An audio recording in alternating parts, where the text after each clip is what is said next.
What is up, everybody? This is new. Yeah. And this is fun. Oh, yeah. The Nathan and Dylan podcast. Yep. Or Nate and Dill, if you want to keep it short. Or Pops and Dilly. That's a nice one. I do like that one. Or Papa and Dill, or Deal. Dylan Pops? Deal the pop cans. Something. We'll figure out a name. But we're here on our new podcast because we thought we have a podcast studio because we both work at Grace Point. We film the Oasis podcast right here. Usually it's myself, Ben, Brennan, and Jaina that get to sit around this table and talk. But now it's you and me because we got something else to talk about. What are we talking about? A little bit different. But what are we talking about? Creativity. Now, what the heck is creativity? That is a great question. Let's get into it.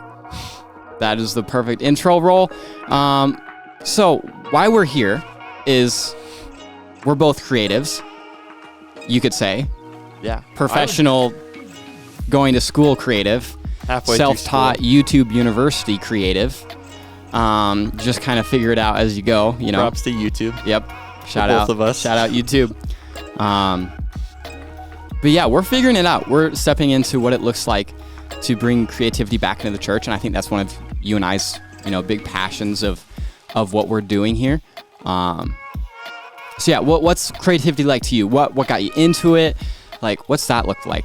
So, I'm at SGSU for school, and I've always loved creativity, and I've always wanted to be an architect. And like one of the biggest things in my life, ever since I picked up my first Lego brick, let's go, was that like I wanted to dive into architecture. Like I wanted to build buildings, like create space, like three-dimensionally.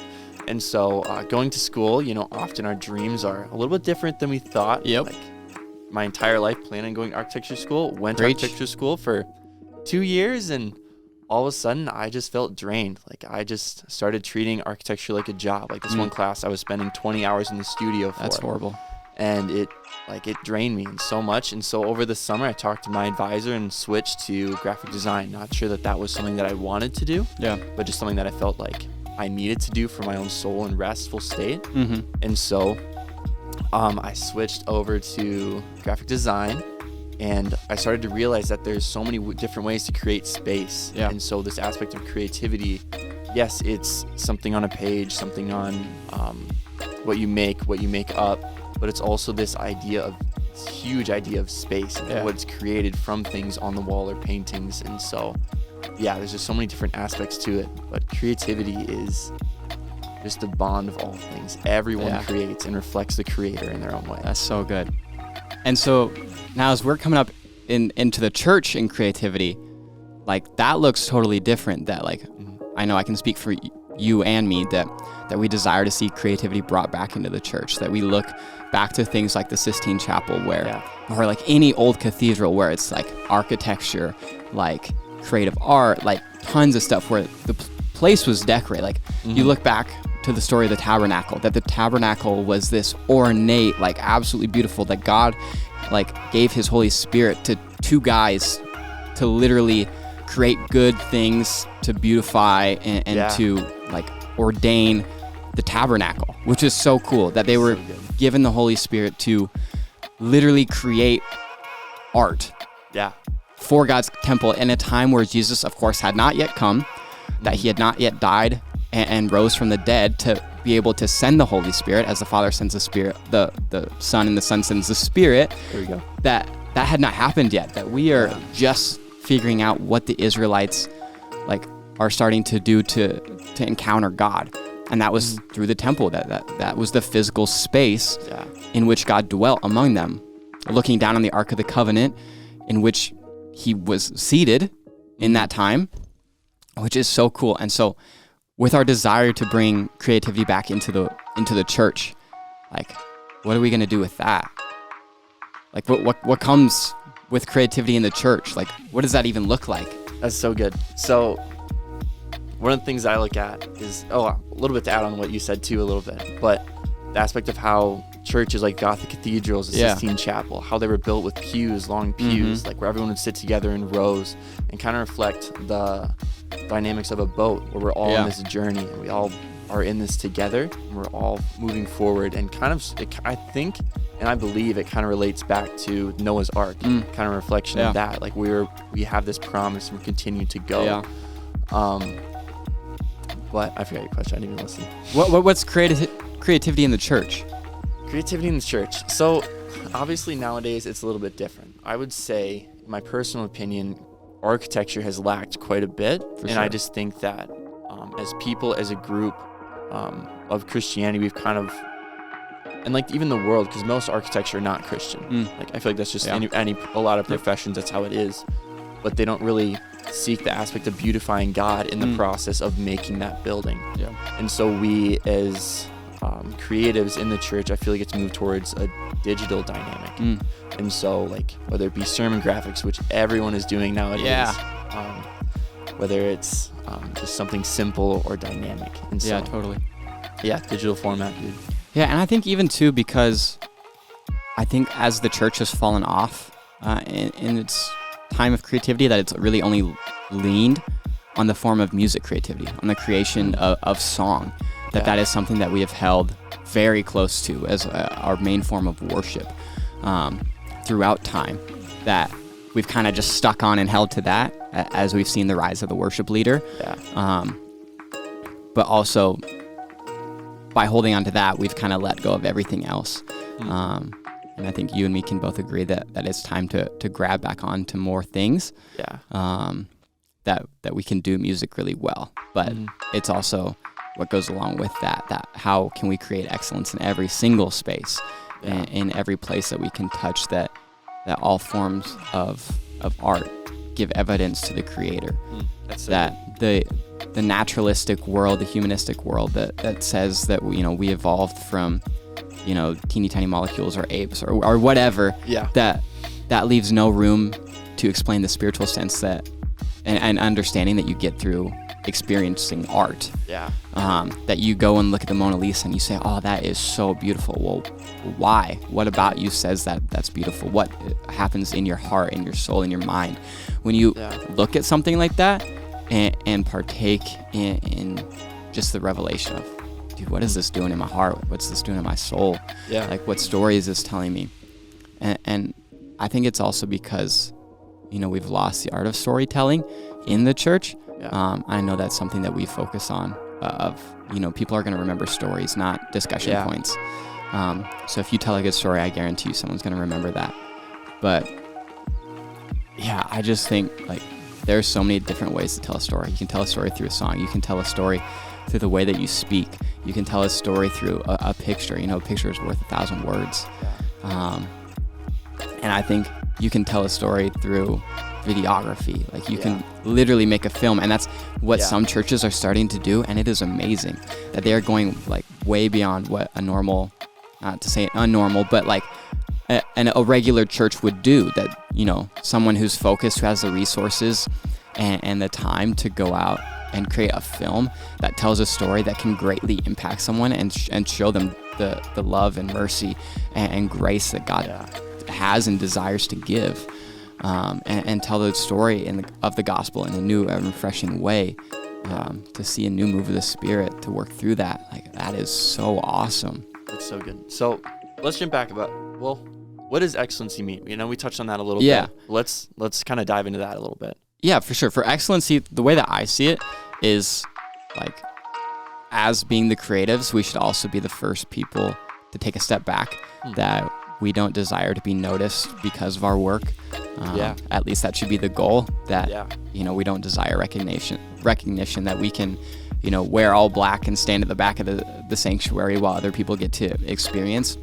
But in the excellence that we put in through the hard work and dedication that flows through every bit of, work and content that we create, that it opens up a distraction-free space that, if we do things with excellency, we don't have to worry about things, going wrong in the middle of a service and people becoming distracted, and then them not focusing on the word being preached or the song being sang. Any way that we can eliminate distraction and just point more towards God, or to lift those up, who are sharing the word, that, we take the back seat to lift others up, that sometimes, or most times, we don't need to be the one standing on the stage preaching the word, that we can take the step back, but use our gifts and talents that God has graced us and given us, to be able to lift up that person to praise and give glory and honor to the name of God even more. So good.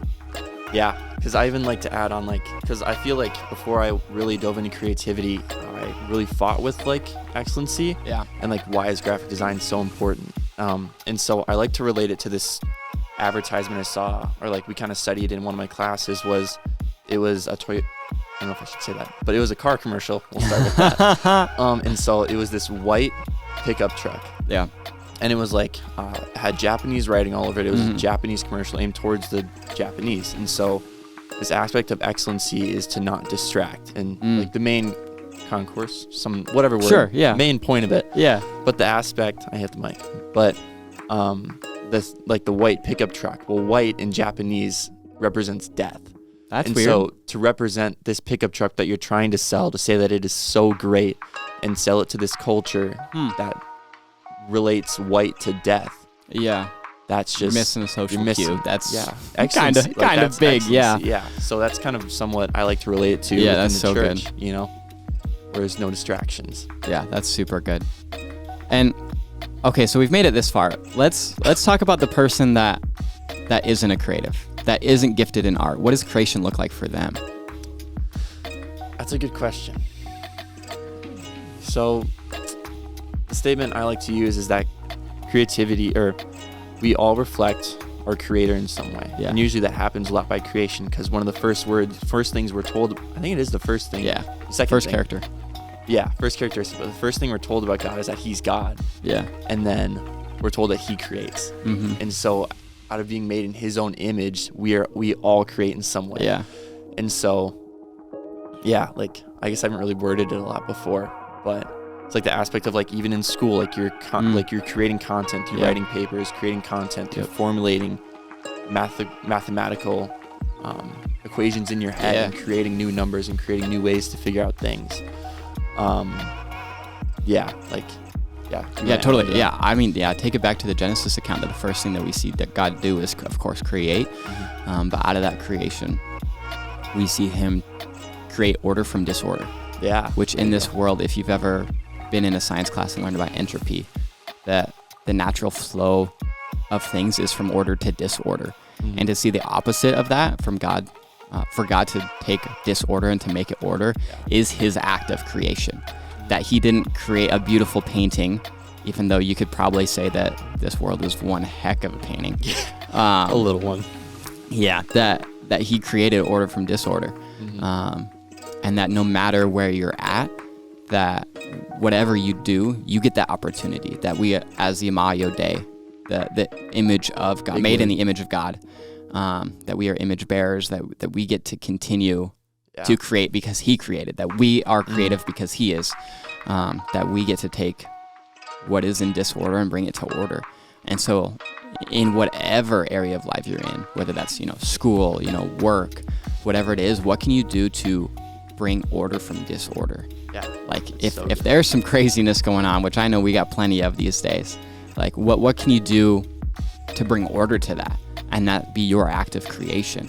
That God doesn't have to give you like this great sense of, how to draw, this great gift of, creating in an artist way. Yeah. That creativity is not only given to artists, that creativity is available to all people to create order from disorder, that in the act of creation that you are then giving glory to the name of God. Yeah, that's so good. Yeah. So why do you think that creativity is limited to only people that believe? Like, if we're to represent God, do you think that the power of creativity is only limited to those who believe in God? No, because I know a whole bunch of people that aren't Christians that are very creative. Yeah. I think it just sucks because it's the wrong use of a gift.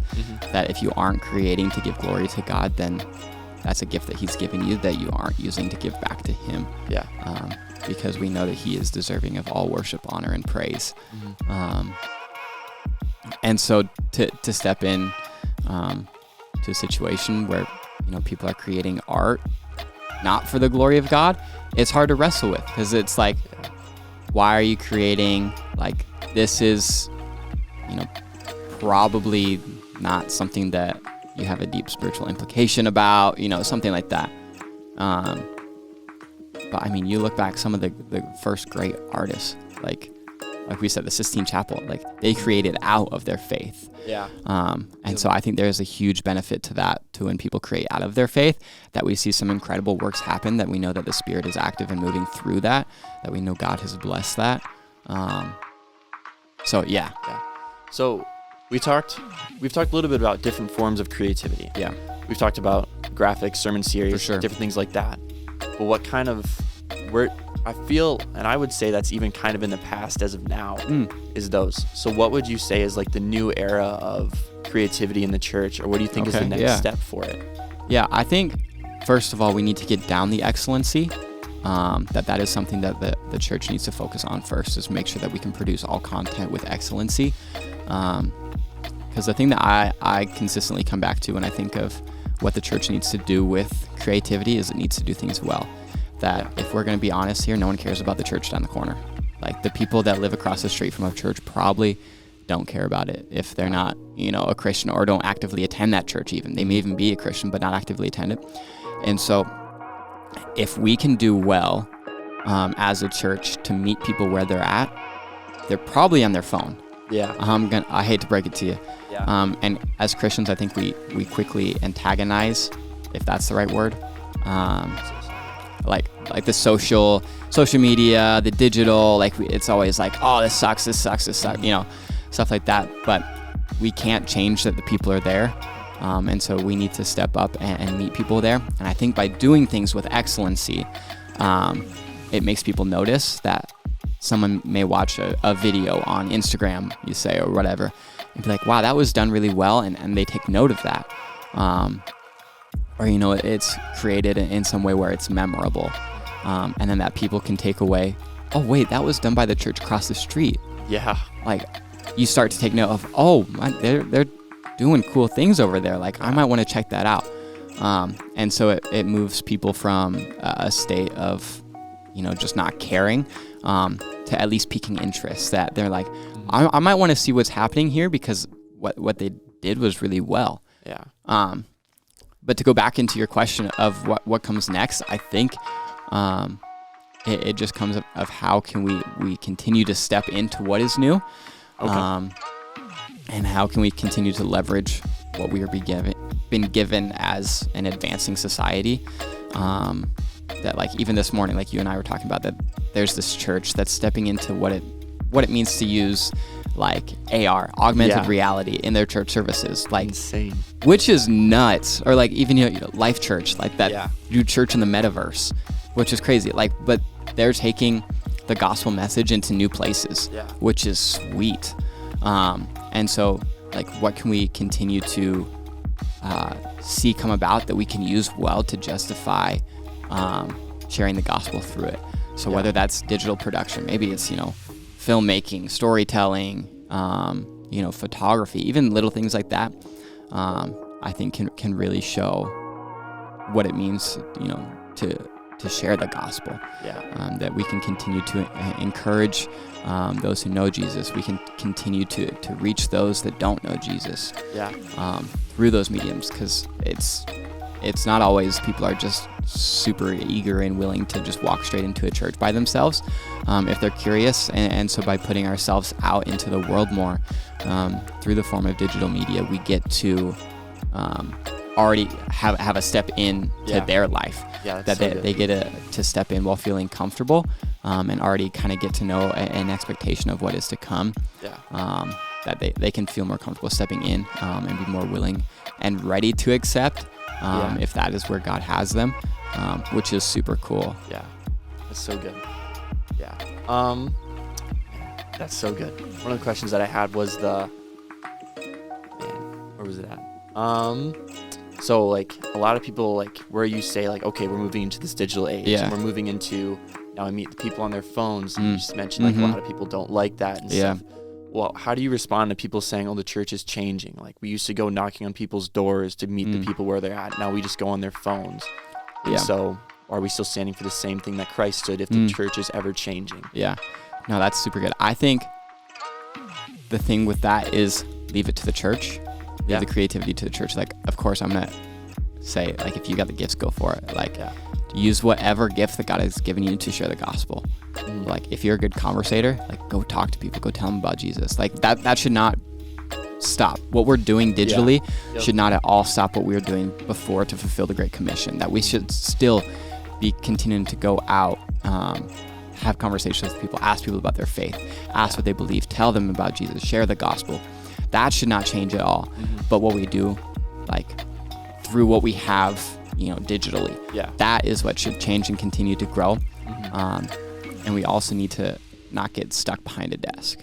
That we need to continue to be out. That as creatives, it could be so easy for us to just sit behind a desk all day and work on, another post that, of course, is going to share the gospel to someone, but it's still not the same as actually getting down, knowing people, having coffee with someone, telling them about Jesus, answering questions, stuff like that. So that shouldn't change. We're just kind of entering into more. Yeah, that's so good. Where like the physical aspect is, or the digital aspect is not a replacement for the physical. It's just a tool that we can use that God has granted. Yeah, and it should be nothing more than that, because it can easily become an idol. And so if we continue to leverage what we have as a tool, then I think God is going to use it greatly. But if it becomes an idol, I don't think that is what's going to work. I know that's not going to work. So that's so good. Well, maybe a little bit of a fun question here. Okay. Both of us. What is, besides black and white, because but what is like your favorite color to use that, like, I guess, what is your favorite color? Something simple like that. Favorite color? Oh, I mean, hashtag. I'm not wearing it today because I'm wearing black and white today with a little bit of blue, but I'm a brown guy. You will always see me rocking my neutral colors, my brown, my tan. That's me. What about you? You're always wearing those. Oh yeah, totally.